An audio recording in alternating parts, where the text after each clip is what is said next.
Welcome, everyone. Hey, we are ahead of our month of March, and March is marching Neptune because for the whole month we're going to celebrate the ingress of Neptune moving into Aries.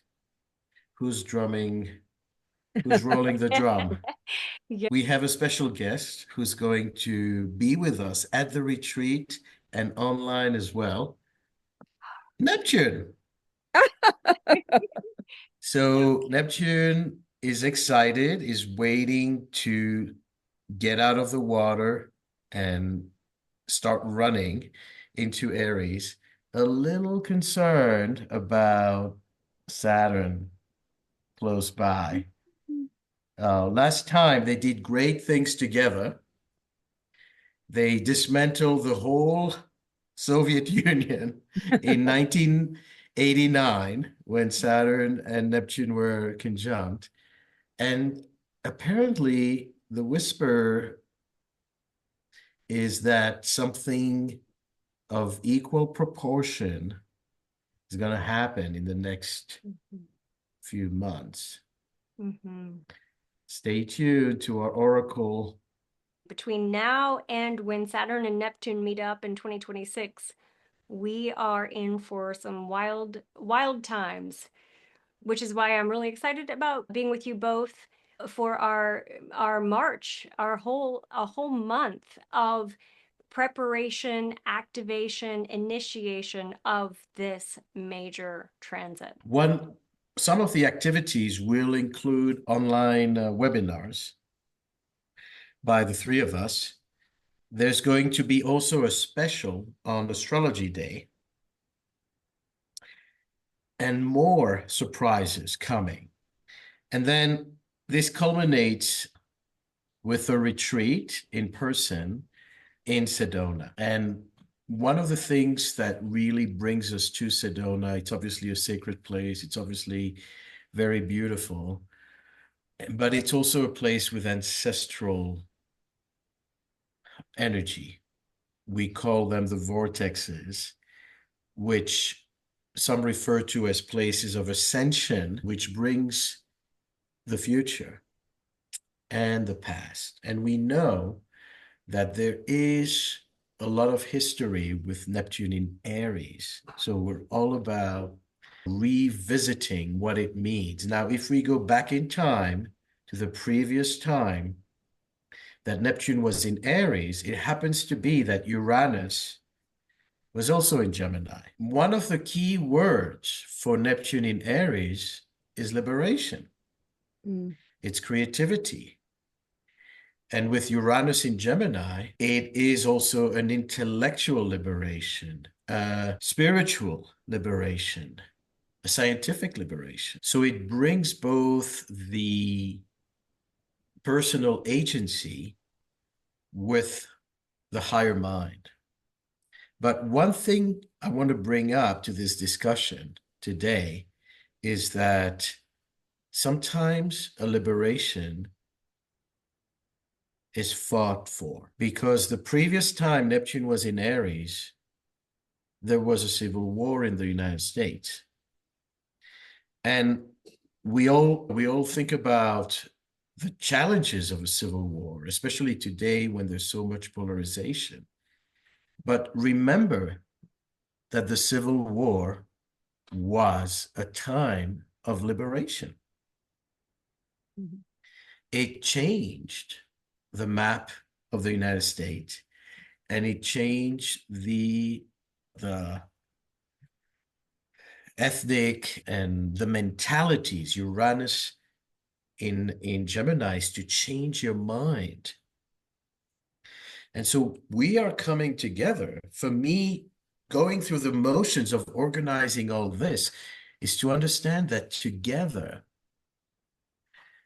if we come as a group, whether it's online, whether it's in person in Sedona, whatever you can, but coming as a group means that we have the power to set intentions, to bring the medicine, to elevate this frequency. I trust that both of you are also going through interesting Neptune transits, and we're Of all course. anticipating the conjunction with Saturn, which is unique this time. That didn't happen in the 1860s. Saturn was not in Aries, so now there's this added element. I've been meditating a lot upon what is this really going to mean? What is it going to look like? And the terms or the phrase that keeps coming back to me is how to be the anchor and the storm. Mm. How do we anchor into stillness, into strength, into groundedness, and be the storm and be part of the change? We are supported as astrologers and as people who are seeking the guidance of the stars to glean this wisdom, how we can be both in stillness and be the change. So, what do you think is the fly? What may change, do you think? Any of you? We know that it's such a major player that all the planets are lining up for their own transitions, and that obviously affects geopolitics, the economy, leadership. But any clues, what you intuit on a personal level, what is an important message for that? I think for me, living close to Los Angeles, knowing the devastation of the fires that moved through and seeing it really as a wipeout, as a before and after. One thing that Neptune relates to is the way that culture is shaped through the stories we tell, through our dreams, through our imagination, through the film industry. And this is the center where those where the film industry happens, where so many storytellers live. And so I think that we are going to be one of the changes that we're going to see is the ways in which people come together in light of natural disasters, in the ways in which we are able to take the challenges that we have in our own personal lives or culturally or in our societies and use them as opportunities to start something new. How many people have had their whole lives upset by the fires? Not even, it has a ripple effect all through California.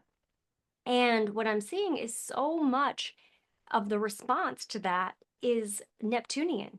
You're seeing people helping from all over the world. You're seeing world kitchens set up at different stations all throughout the community.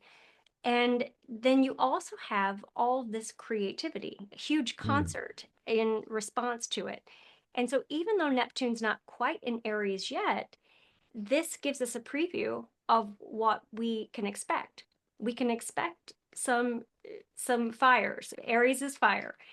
We can also expect a pioneering sense of change, courage, leadership, stepping up in whatever ways we can in our own individual lives. I love it. I am from North Carolina and my heart has been so deeply with the people of North Carolina and the people of California. And I've also reflected on the traditions of the Appalachian Mountains, of the storytelling, the beautiful superstitions, and traditions that are such a part of this culture, the Scotch Irish who came down and settled there.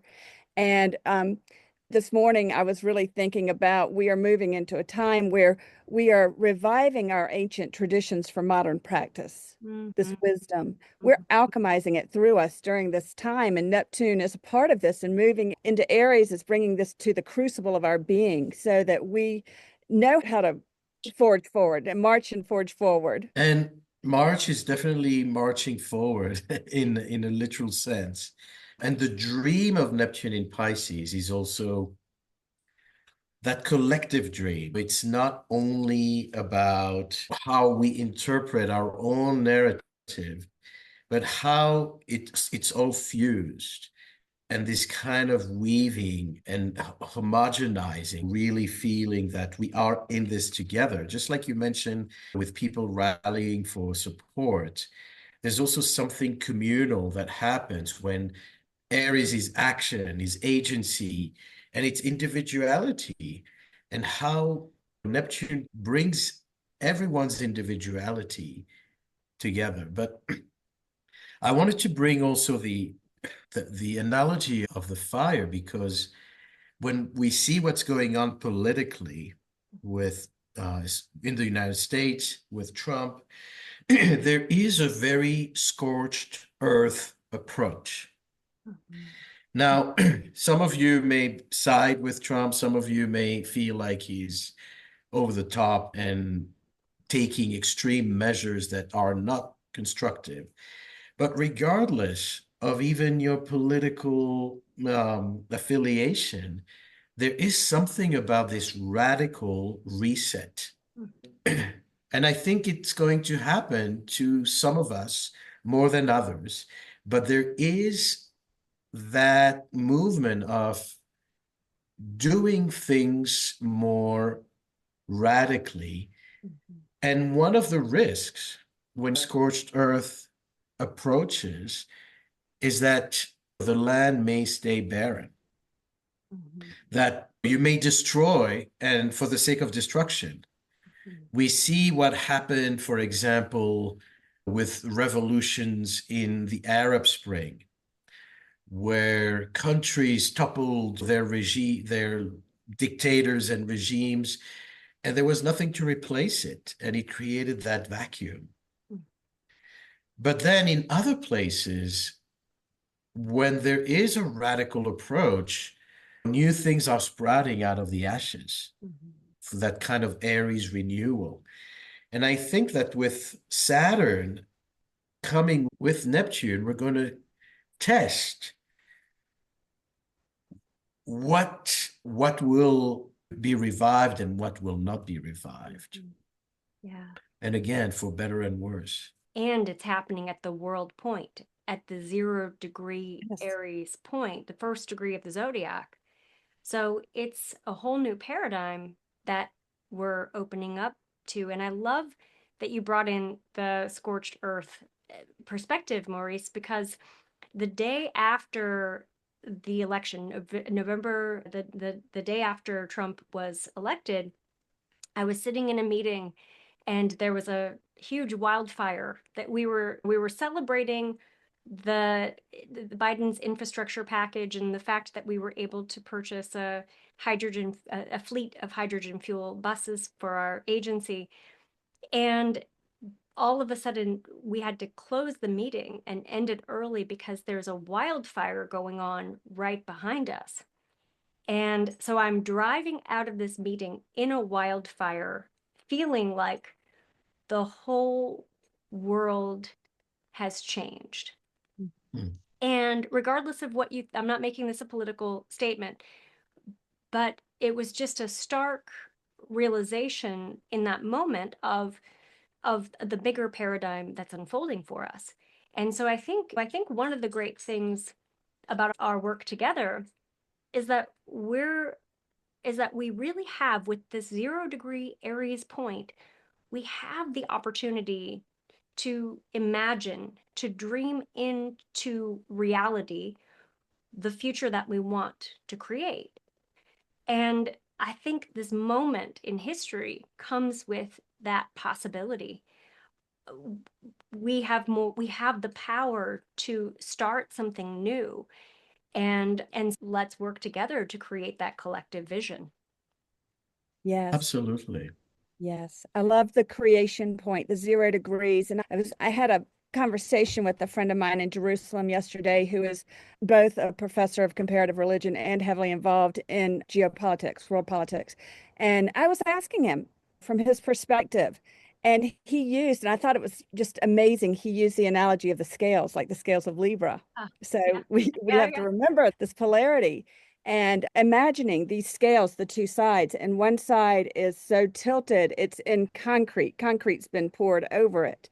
And so to balance the scales requires some real action. I don't want to say destruction, but it's Effort. changing. It's effort. It's real. And I've been sitting with that metaphor, just thinking how poignant that is, and not forgetting the balancing point of Libra. One of the things we're seeing also, you mentioned North Carolina, you mentioned California and the natural disaster. and we see what's going on in the world. And I'm reminded also of the time when Pluto was in Aries Mhm. was a time of the Trail of Tears, Mm. which is basically the Native Americans being forcibly removed from their native lands in the Southeast and having to march to reservations in the West, so leaving their home because it was fertile lands for the settlers. And there's something about how our history everywhere, not just in the United States, where quite often that need for liberation for one person or one people is at the expense of another. Mhm. And we see that with United States being the land of the free, home of the brave, but what happened with slavery, what happened with the Native American. And we see that with after the World War II, the creation of Israel, the creation of India, the creation of Pakistan. And there was also a march in India, in the partition of India, where they had to leave their home to go to another place. And the maps were redrawn. And it was a terribly painful process of uprooting.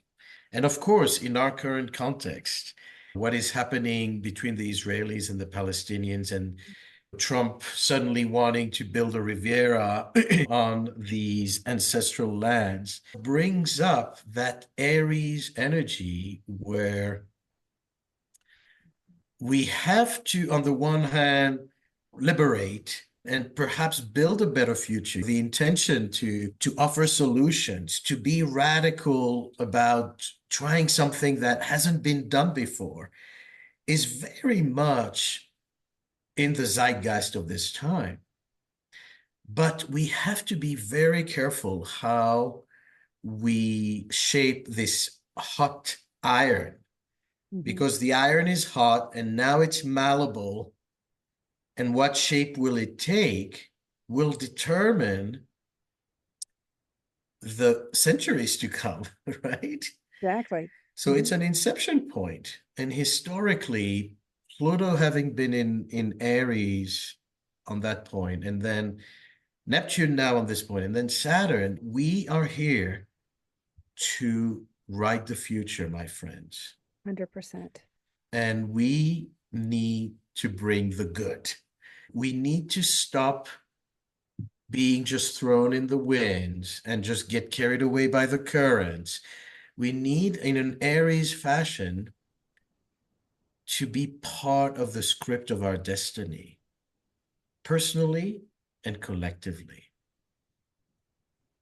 And that's That's also, my I love that, Maurice. And I think that's also each of us stepping into our truth, throwing off the cloaks of whatever rules of society that we think that we're supposed to carry that define us, and really define ourselves from within with our relationship with our creator.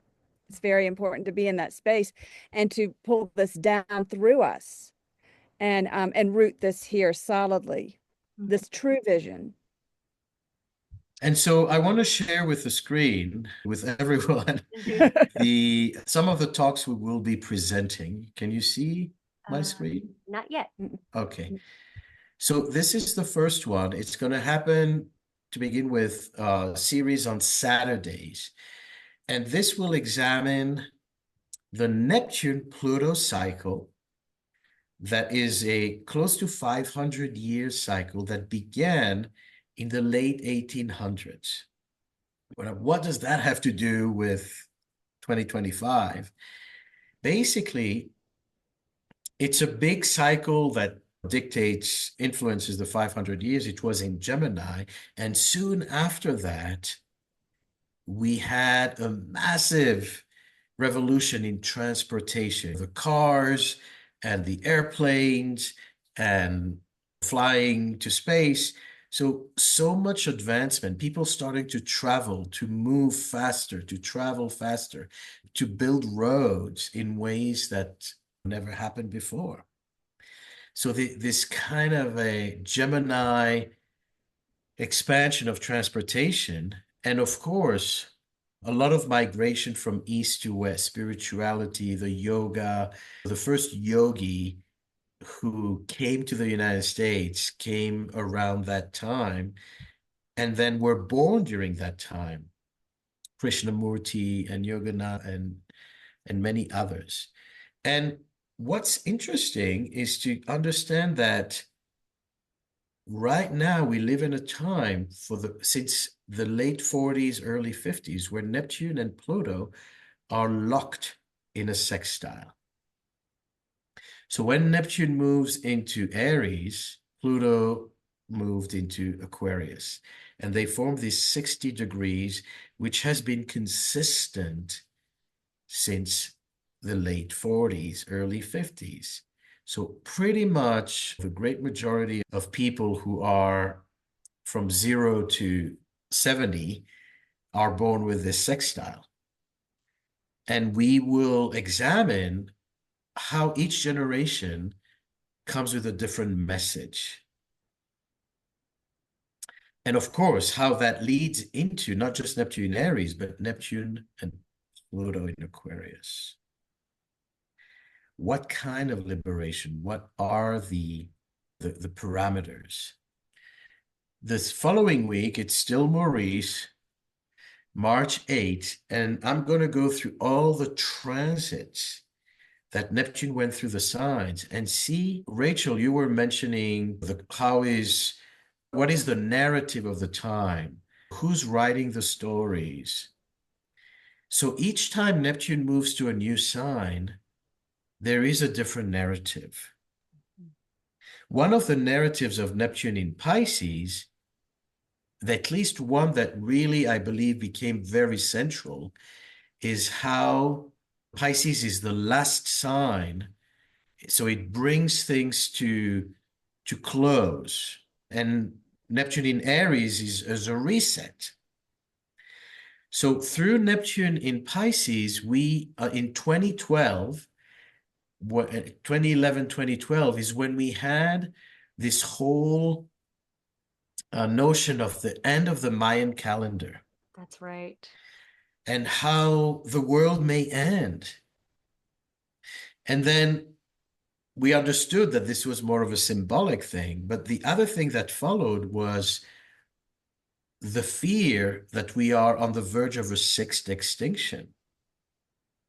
So you had the Mayan prophecies, and you have the geological, climate, scientific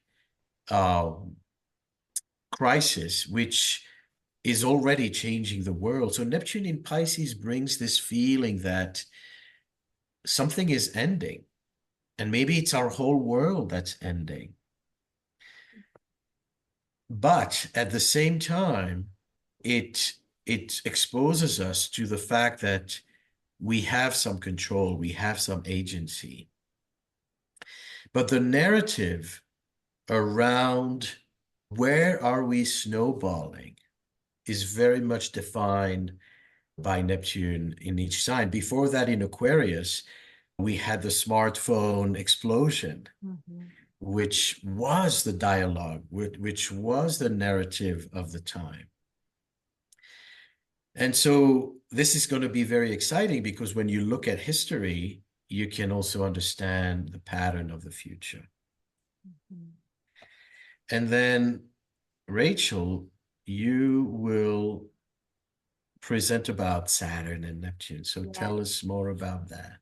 Yeah, so Saturn and Neptune, Saturn and Neptune have very contrasting energies. Saturn loves building things. It is construction. It is your right angles and support beams.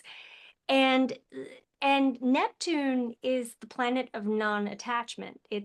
You have the most terrestrial material planet meeting up with the most non-physical planet that relates to the bridge between the invisible and the visible realms, looking at things like magic, intention, dreams, visions. And so, what does this conjunction mean? And what does it mean when it's happening at that 0 degree Aries point, that world point? This is unprecedented. And so, it's a time when we can really concretize our dreams. I think the two of them can work together to support us in being creative agents of our own lives and of the world. And so it's a time for when we're going to see a lot of the spiritual concepts and ideals that have been downplayed or discredited. We're going to see people rising up into leadership coming from those places. We saw this with Marianne Williamson's run for Congress and then run for presidency twice, 2 times. And there are a whole wave of people who are going to be following in those footsteps. So that's one manifestation of this. But this particular synodic cycle is, I think, like a cosmic reboot. It's a reset for everything. And so it really ushers us into a new paradigm. And so we can look back and see times when Saturn was in Aries, 29 years ago. We can look back and see times when Neptune was in Aries right around the start of the Civil War, 165 years ago. But we don't have a template for what happens when they both meet up at this critical degree. And so it's a time of creative imagining leading up to this that I think gives us a lot of opportunity for imagining the paradigm that we are creating. I think of Eckhart Tolle's The New Earth, and I think this transit is the new Earth. Yes. Absolutely. And that's, I think, one of the things we often think about Aries as being the warrior and, combative, but it is an incredibly creative sign. Mm-hmm. It is the sign of birthing. Mm-hmm. And like you say, it is about bringing the vision in a material way. Yeah. And so that's also something we can all take on in our own lives. It's not just geopolitics. Mm-hmm. It's also our own private endeavors. Let's not give it all away now. Uh-huh. And Merriman, Yes. Akashic records, where Ah, everything, every thought, every action, everything is recorded. Tell us, absolutely. how does that tie into Neptune? I love this. First off, what I want to say to folks is you do not need to be an astrologer to benefit from the series or the retreat itself. That astrology will be a part of it, and it will be a blessing to learn more about it. But you do not have to be an astrologer to enjoy and benefit from this time together. And I love sharing about the Akashic records. It's the Akashic field. Energy is neither created nor destroyed. Therefore, it is always there to be accessed. And so it's true. Every thought, action, intention is in the field. And I love that someone asked me one time, what would Moses do if you handed him a cell phone? I think I've shared that with you before, Maurice. And the response is like, he'd throw it in the Red Sea. He'd be like, I know my God, I know my people. What do I need this for? And this is where we are really awakening to this power within us, our ability to tune into our truth, our ability to tune into the greater truth, our ability to meet in the higher realms of consciousness together. And that's where we truly vision this new world. And I'm excited to share about it. And it's funny when you put something out there and it's in the zeitgeist, people are sending me great books about Edgar Cayce, about C.S. Lewis, I'll have some interesting things to share. And of course, this will lead to the actual retreat, which we have a few more spaces left where it's filling up slowly but surely. And it was all organized very short notice because, it's Aries. It's coming through a dream, through inspiration. And know that some of you may have had other plans and can't make it. But if you feel really called, we can also work on payment plans. We can also work to make this possible, because what's important for us is to have the quality, is to have people with the right intention, is to have really a vessel where such work can be done successfully and deeply. If you feel called, we can have a conversation and see what do you feel you can contribute, what calls you to this experience. It's 4 days only, and some people say, what are the sleeping arrangements, and how do I come to the airport? And everything's going to be taken care of, and it's only 4 days, so there's going to be some flexibility needed for all of us to make this work. And in a very Neptunian way, let spirit guide us and let us understand the bigger picture, not get caught in the detail. The details will be taken care of. There's a Virgo South Node, so we're not neglecting the details. However, the North Node is in Pisces. And so Neptune is right there and waiting. And here we show up at this dome right on an eclipse, right? How dramatic can it get as far as portals opening? And Aries is all about red rocks. And I promise we'll have also moments to dip our feet in the water, Yeah. in the Neptunian waters. Mm-hmm. But what I really want to also highlight here, as we do our dream circles and as we do our initiation and as we do our astrology, and there's going to be art and drawing, the intention is to bring out our psychic abilities, Mm-hmm. is to bring out the part of us that is not just connected to the Akashic records, but the part of us who becomes a vessel, who becomes a conduit. Mm-hmm. And I've seen this happen personally when conducting some practices, but I can only imagine how coming together with such strong intention at such strong times of portal, what we can generate. And think about Aries is also power, how we generate power together and hopefully save the world. Yeah, definitely. Yes. Great. So thank you